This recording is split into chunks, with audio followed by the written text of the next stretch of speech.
We're here with Brandon and Faith from Meat and Potatoes. They just released their brand new EP about a couple months ago, Aftermath, in September, and we're kind of excited to sort of give a spotlight to some like local musicians, some small musicians that are kind of in the struggle to see what's new, what's going on.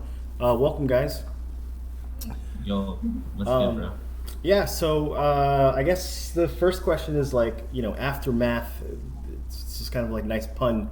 This EP. What's your motivation behind this? How did you get started? What's your impetus? Ooh, it was kind of in response, I guess, to like what I was saying earlier. I really wanted to get a band together. I wanted to get some people, and I didn't really have anything that I could show anyone that I was like super outrageously proud of, especially with the vocals. I've been working on singing a lot lately, so I just felt like I had a little bit more to offer than the previous EPs and stuff. Plus, I thought the songs were cooler, Mm-hmm. and I wanted something that like I could play with the band, but also by myself. Because I was booking a lot of solo shows, and most of the stuff I had was really like not sit down and playable, especially without a looper. Okay. So I was like, I needed, I was playing like straight up acoustic gigs, like no power out in like farmers markets Oh and wow. like thrift stores or like whatever, and there was just like no power, so I couldn't do any of that stuff. Yeah. So it was like Naked and Afraid. I wrote all the songs for the Aftermath EP on Trash Tar. I can show you Trash Tar.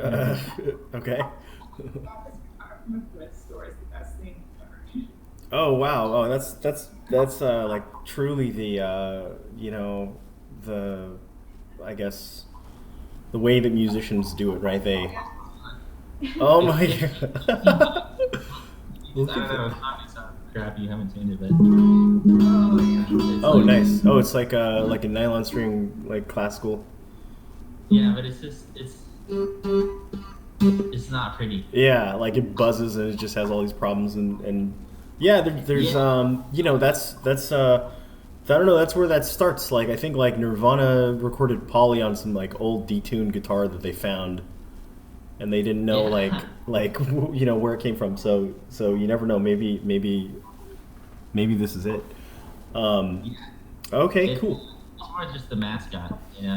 So I tried to write all the songs on the crap guitar. Mm-hmm. If I can make them sound good on Trash Tar, then they would definitely sound good on a nice guitar plugged in or Yep. with the band. Right. So that was the first rule: is if I could play and sing on Trash Tar, Mm-hmm. then I would move on and like take it seriously. Yeah, that makes sense. Uh, yeah, How would you? So about this EP, like sort of, I was listening to some of the tracks and trying to. It's hard to classify it. And before I give you my opinion about it, like, right, I want your opinion. Like straight from the source. Like what do you guys think? What would you classify it as? I don't know. I ask people that a lot Uh actually, huh. because I don't have an answer. I'm not really sure what genre I am. Mm-hmm. I really like pop music. I like indie music. I like Mm-hmm. jazz. I like metal. I Yeah. like electronic. I like Latin music. I like indie music. Right. I don't know. I like it all. Yeah. And So right. I try not to be really judgmental, like, especially with like when I hear things like Christmas music. Dude, Christmas music is like so rich. There's so many chords and harmonies and everything that no one uses, only in Christmas music. And it's just so awesome. I'm so jealous. And I don't know, just like it's about to be 2020, bro. I hope that genres don't exist. They're all just like morphing between our eyes. I like that. I like that. I hope that genres don't exist.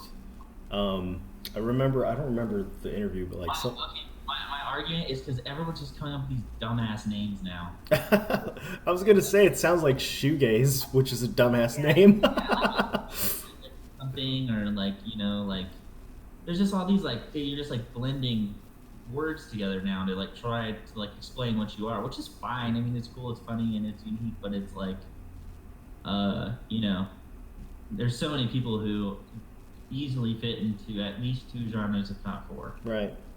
So, Right. and then you're just supposed to be like, yeah, like I play jazz, and I don't want to say that. Like that's weird. And then when I, say that I like, oh, I play acoustic guitar, or like it's like folk music, but it's not. It's nothing like that. Right. Right. So with that, I guess we'll cut to a clip of which song from the EP do you want to feature? We can do whatever you. Matthew Street. I like that one. You like that one? Okay. Yeah, we'll do that one. I took you in, gave you a bed, place to clear your mind, to lay down your head. Just get your feet up, back on the ground. The only way, you know how. I hope I can give you a little perspective on how I live my life. Just doing what I love. I never ask you for a dime, just for a little bit of your time. I'm not sure why you won't help yourself. Okay, so can you tell me a little bit about the instrumentation, or can you actually both? I don't know if you both can comment on this, perhaps. What's the instrumentation like? Who's in the band? So the band, I would say, is me. Like I am Meat and Potatoes. You're the meat and potatoes of meat and potatoes. Yeah. So there was no band, and then I just hit up some people that I've been playing with in rotation. I would say there's probably 20 members total in Meat and Potatoes who have played with Meat and Potatoes. Okay. So Faith has been she's post Aftermath, I guess. Okay. Yeah, but for Aftermath, I got guitar, bass, and drums. And then we did all electric trio recorded first. Mm-hmm. And then once we did the trio, we went back and had Michael Brown, downtown Michael Brown. He plays with Sha Na Na, like they play like Woodstock and stuff. Okay. They were he's like a veteran. Okay. Wow. So like you're basically like you're. I mean, you're kind of you're kind of like Trent Reznor, I guess. Just like a traveling. I guess, and then I played keyboard. Then we had violin, and then I had upright bass do what I wanted a cello to do. He was doing like thumb position shit, like way up here. Okay. And I don't know. I'm gonna say it. Probably auto-tuned all your bass parts. Oh man, did he have like a upright bass like a? Yeah. Oh, yeah. okay. Yeah, and it was like, when you're doing harmonies and it's like, and I'm in the studio and I can like literally tune by sense and shit, I went for it. But Wow, that must be painstaking. It took hours. But necessary. Yeah, and it was like worth it. It was totally worth it. Yeah. But so yeah, I had the upright bass, and then I went back and did the keys, and I did the vocals in 2 different days. Oh, okay. Wow. So, yeah. Hopefully, you don't have to auto-tune the vocals, because then they'll really be able to tell. So.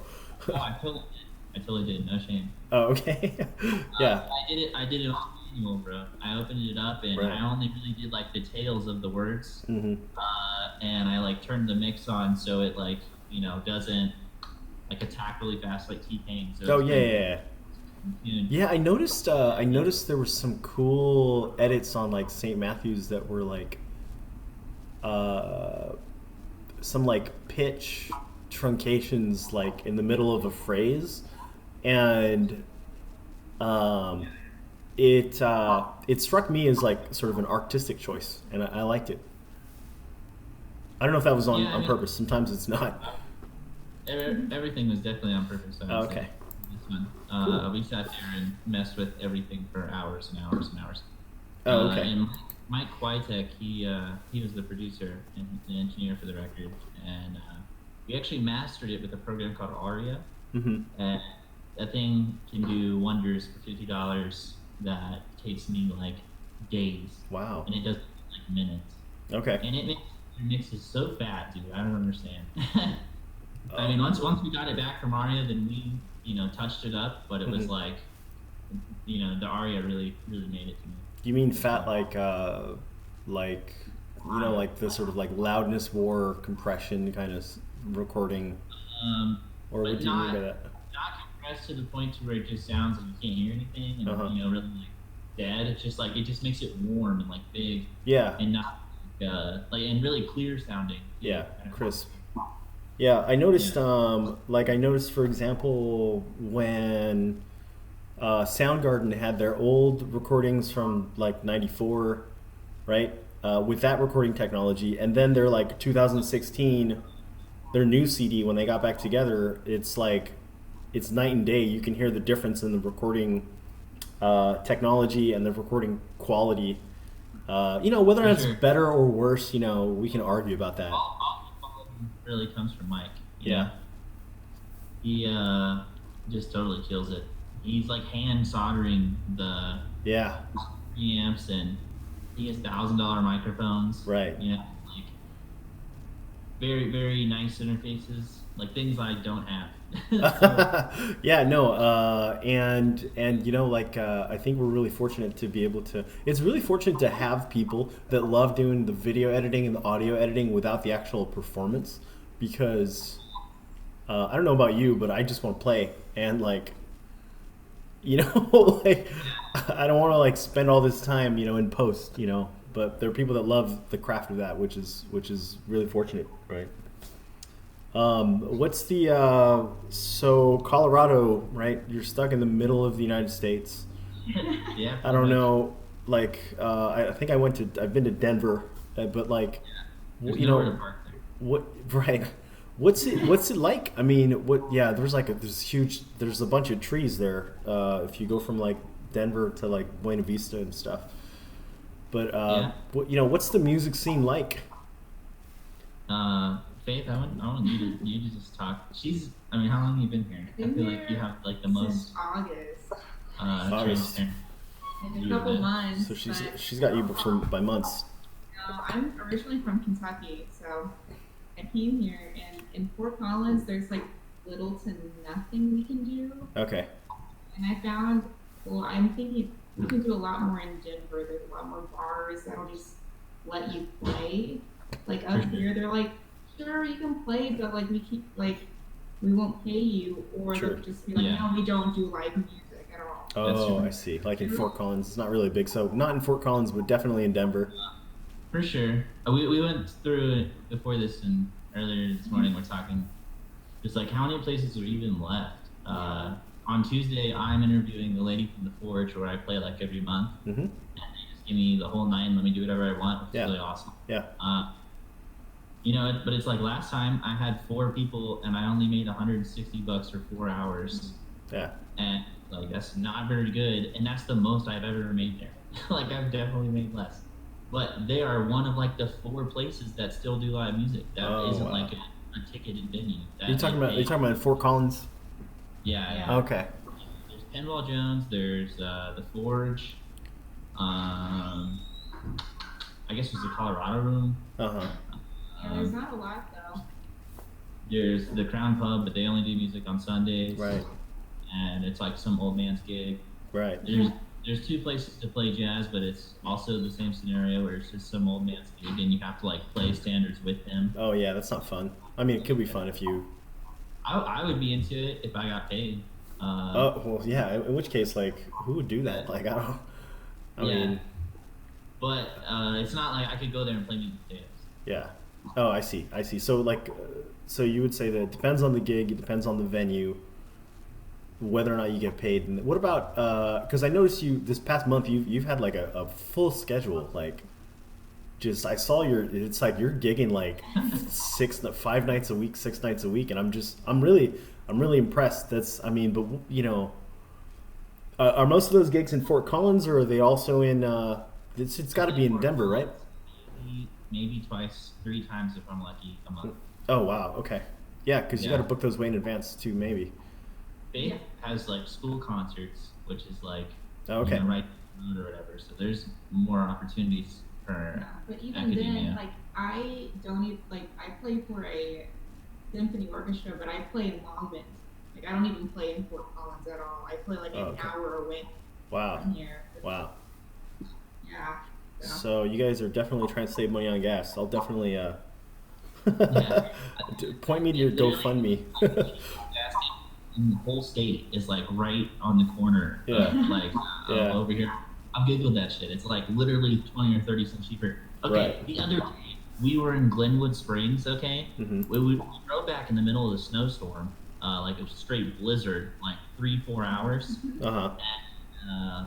Okay, dude, we were there. I like pulled over because I like needed to get gas because it was like piss snowing outside. Couldn't see anything, and we were about to run out of gas. Okay. Yeah, so we're in Glenwood Springs, Uh-huh. and like, dude, it's blizzarding, snowing. It's terrible. $4.50 a gallon for gas. Wow. I mean, I don't know what it is over by you, but I just paid like $2.50 like right down the road. So it was like, you know, literally driving like 3 hours west, and you pay like double. Oh wow.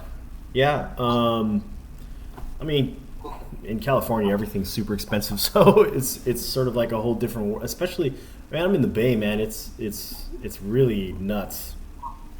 But anyways, Yeah, but you're like 5 or something, yeah. what's that? Gas, it's like 5 for you. Yeah, 5? it's like 4.5, 5, and yeah, I mean, that cuts into the budget, Yeah. like but I mean, like, what's it like? Like, are you able to, like, let's suppose you have like a stacked full schedule, like, how do you cut your time versus, with respect to gigging and writing, and like, you're also teaching on the side too, right? Or Totally. yeah. You both do. It's a must. Oh, there's this other podcast called Two Base Hit, Mm-hmm. and it's with Yannick Gustala and Chelsea Gustala. I guess they're married. But they had a good conversation about like list 5 bass players who play just jazz and Uh-huh. don't teach. And it's like, It's impossible. yeah, Yeah. yeah, I can't name 5 bass players that don't they all teach. you absolutely, yeah, you absolutely have to, split your revenue somehow. Yeah. It's very delicate to answer your question, I guess. Like, dude, it's crazy. I would say I don't sleep like ever, but Yeah. like, maybe 3 or 4 hours a night, and at that I just don't sleep. Mhm. I don't know. Maybe I should get that checked out. Yeah. I just, I have so much on my mind, and then I wake up at least at 8 o'clock, and I'm like, all right, let's go. I'm like hitting, I just like scour magazines and the internet, and I like stalk people's gigs, like other musicians in the area, Yeah. and just like basically try to follow them. Like, just like, all right, where do you play? Like, Mhm. I'm gonna email these people, and, it's sometimes I get myself into a situation where I'm playing like 3 gigs in one day. Yeah. On Friday, we played 2 gigs. Yeah, Oh, wow. probably take two Yeah, days. Yeah, 2 gig So days are rough. Thursday I had a gig. Friday I had 2 gigs. Saturday I had a gig. But yeah, the Friday gig I get an email at 3 o'clock. Hey, you Mhm. need to be in Denver at 7:30 Mhm. to play, and it took us 2.5 hours to get to Denver from Fort Collins, Mhm. and it was just like, it's like, damn, that's a last minute gig.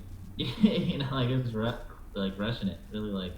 So I you think I texted you like at 3, and then you got Yeah. here at 4, and then like I packed up my shit and then we left. wow. Well, so you probably like what's the process like in terms of like grabbing all your gear? Like, is this all like in a central location? Do you guys have a studio, or do you do it from your place? Yeah, I got like an apartment. I have a system, and it's like, I just try to make everything in one trip.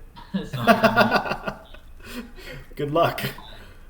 yeah, I got like my amp, and then I got a gig bag with like a backpack, and then my pedal board Yeah. attaches to Right. to the gig bag, and then I have like a microphone stand, and I run my vocals through like my guitar amp, so it's like really, it's really easy. Oh, that's awesome. So yeah, you have it like all streamlined, like Yeah, You my know. New Year's resolution last year was to do that, like just make it like as easy as possible, because I was like, because like on Friday we literally had like 10 minutes to set up, Yeah. and I was like, oh shit, Oh, like, wow. we played again at 9 to 12, so we played like 7:30 to 8:30, then Yeah. like 9 to 12, and it like literally packed up, Mhm. drove like literally a mile away to go to the other gig, and then like played 9 to 12. Right. That's And but I got to play a 1927 Gibson hollow body with an original P90. Like Wow. it was like pristine. Like Wow. it was worn. It was like kept in the case. Like dude, it sounded nice. It played really nice, and I played it at a school desk. Wow, that's amazing. So I guess I would ask, like, you know, from your experience, like on the road, what advice would you give some, you know, up and coming musicians, people that want to, you know, that are maybe learning or working a lot of their technique and are starting a band, you know, like, what would you say? Hey, like, don't do this because I wasted a lot of time, you know, or something along those lines, What would you say? or anything. Yeah. Yeah, I got a lot of answers, but I'm just curious. I would say email everyone, even if you don't think you're like good enough for them. For Yeah. sure. Because I'm an email I slut. think the worst thing a venue can do is say no to you. Yeah. But if you're so determined to get a gig, and if you're emailing like 10, 20, 30 people a day, Mhm. you're bound to Yeah. get like at least one of those to say sure. And Sure. then that'll get your voice out, and then just market yourself like crazy. Right. Make flyers, Mhm. get on Facebook, like Yeah, you don't have to be like annoying about it, but you're like, this is my gig, like come anything in. helps. Yeah. Anything Yeah. helps. Yeah. I mean, it's really impressed to. I mean, you know, Brandon, we were talking like a month ago or 2 months ago, and you really bucked down, man. You got serious quick, man. Like I just saw that schedule. I'm like, this boy is doing it, man. Like, that is amazing. totally. um, Yeah, I did. I was just like in a different position before. Definitely, you know, it was crazy. I was paying a lot more money for rent and stuff too. Yeah. So I yeah, think you were out in maybe Texas, just right? of stress in my life, and just like really just kind of also like finding a rhythm and having something that I was like proud of. Yeah. Too. You know, I was just like, I want to show people this, and I think that actually somebody will listen, because my other stuff was like, not that it wasn't good, but I was playing like every instrument. I was playing guitar, bass, drums, keyboard, sax, Right. you know, everything. And we were recording it, and it was just like, oh my god, you know, it was very just like not as good. You know, I don't do all those things like amazingly, but Right. they were demos. But yeah, it was like, you know, this is cool. I like this. It sounds good. Check this out. But I don't know. I mean, I think you have to have a community is another important one for your question. I mean, it's really hard to do it on your own as someone who, you know, I mean, I was here both in this position. It's like we moved here, didn't know anyone, Right. and then it's like you have to like somehow figure out like how to have people to like help you succeed, survive. And yeah, I don't know. It's, you know, you're gonna burn some bridges. It's gonna be okay, but like you got to try to like get some sort of community going, even if there isn't one there. Right on. Yeah, that sounds really nice. I'm really happy for you. I'm glad you're making it out in Colorado. You're living the dream, man. So, Somehow, you yeah. know, yeah, let us know. Like, I know you're on Bandcamp. You know, hit me up with all your stuff. I got everything really. I'm kind of in a terrible position where I don't have the Aftermath EP or any of them really, except for the first one on Spotify. Yeah. I don't know. It's hard to justify being on there. They only give you 0.0037 cents per play. Yeah, that's like And nothing. like, yeah, it just doesn't even matter. And then, you know, I don't know, but I have one album on there, Facebook, Instagram. I don't really have anything else. I put it on SoundCloud as Mhm. far as Aftermath goes. I mean, But yeah, I don't know. Really, Bandcamp, they only take 30%, so you know, Oh, that's that's- the best one. that's pretty good. I Yeah. mean, yeah, Yeah, getting like Patreon or something. I don't have that, but yeah. yeah, Some people do that. Facebook, Instagram, Bandcamp. Those are the big three for me. Okay, Facebook, Instagram, and Bandcamp. Cool. Yeah, no, about that. So I think I remember reading or like it was an interview or something, that because of the change in the distribution of music, most musicians nowadays, I mean, like, and this was like 10 years ago, are supporting themselves mostly through live shows because the dissemination of music is just so cheap now. I just said this today. I've Yeah. only made $201.37 off of 7 Meat and Potatoes albums on online. Wow. Like, and that includes the money that you gave me. Awesome. Well, that is sweet. That is okay. So I'm like 5% of your revenue. I feel great. I feel like I'm definitely an investor. You better pick the right. You better use that $10 for cheap gas. That's for sure. It's really hard to get people out there. That's my biggest like riddle that I'm trying to solve. Yeah. I don't know the word for that, but dude, you gotta get out there. 'Cause how do you get in people's YouTube searches? How do you get in people's Facebook feeds? How do you I don't want to sponsor anything. From the $200 that I made, how am I supposed to spend anything on anything? That's not even, I had to like haggle with Mike, the guy who recorded my thing, because I was like, I'm having this conversation like, right now with him, and I'm like, dude, Yeah. I literally didn't need anything, and that money includes all of the other albums. Yeah. I would love to, give him like $1,000 because we're both like working our asses off, but it's like, my saying right now is it doesn't change the fact that no one has $100 to spare right now. That's true. Yeah. Like, I mean, and that's fucking broke, dude. right. Yeah. And I mean, it's, I mean, if I had to do like We Can Inspire stuff for bread, I would not be alive. Like, I would die. I would have died like months ago. So there's that. Okay, yeah. I mean, definitely. Like, so you would say that gigging is like your you would say that gigging is your bread and butter. Yeah. Yeah. Okay. Definitely. Cool. Awesome. It's all I got, bro. That's And good. the people that play in Meat and Potatoes are like my only friends. Like, I have all my friends around me all the time. That's good. I mean, I really like struggle to have like a social life, like to maintain the schedule and Mhm. just to keep the roof over my head. Really, I mean, it's not like I'm like I don't even feel like I'm in a safe place where I feel like comfortable financially or like in the terms of like success or like anything. I'm just like playing bars, bro. Like, I'm like 25 years old and I'm playing bars like 5 nights a week. Like, I'm trying to like get out of that, Yeah. I'm trying to plan my escape. Like, don't get me wrong, I'm not saying I don't like gigging. I just like would love to find gigs that like pay like $1,000 a person per night, and I only have to play like 1 gig a week.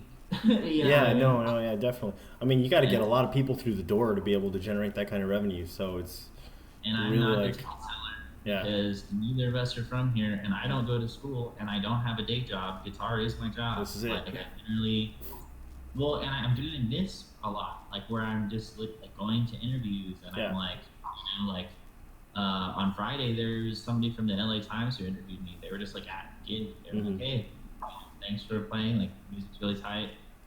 What's your band? Tell me about it. So that was cool.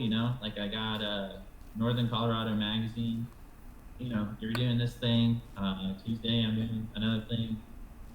But yeah, I mean, I'm trying to get into recording, and just like being able to record other people for money. That would be great. oh yeah, that's true. Yeah, but then you're gonna spend like hours in front of a console. So I'm already just sitting on the computer all day long. it's fair. Okay, great. Anyway, it's glad to see that you're living the life.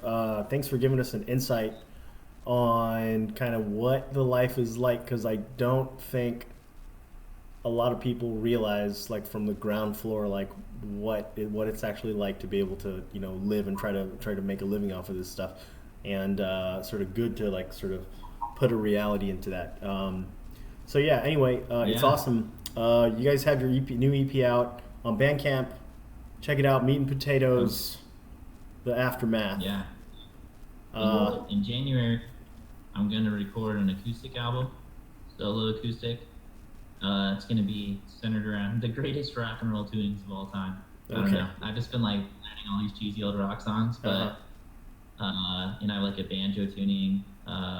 There's like the David Crosby tuning, doing like drop D, you know. But kind of even more to what I said before, where even though Meat and Potatoes, like the Aftermath EP, is a band. You listen to that shit and you're like, oh man, you know, this is a band. Like, I'm booking a band. When you're listening to it and you're the booker, you're like, I'm booking a band. And so it's like I have to take the extra step to somehow convince them that I can even play solo, that I own an acoustic guitar. Yeah. You know what I mean? oh, I see. Yeah. So it's like time wasting, and also it's just like I'm so much more marketable. And again, I don't have anything that's just me playing down, just sitting and playing the guitar, sitting down, blah blah blah. Right. Just straight up. I might have a couple overdubs, whatever, but I want it to be like pretty much just me, solo acoustic guitar. And then in March, it's gonna be the Meat and Potatoes big band. Oh, awesome. So We're gonna have we got new violin, music, we got trumpets, we got flugelhorn, I got bass, drums, and I'm gonna play keys, and I got sax. So, awesome. Look yeah. forward to it. All right, so new music coming out in January, and then the full band getting together in March. Look forward to it. All right, thanks for your time, guys. We'll catch you guys soon. Check out the new Aftermath EP on Bandcamp from Meat and Potatoes. I'll talk to you guys soon. Have a good one. All right. Bye.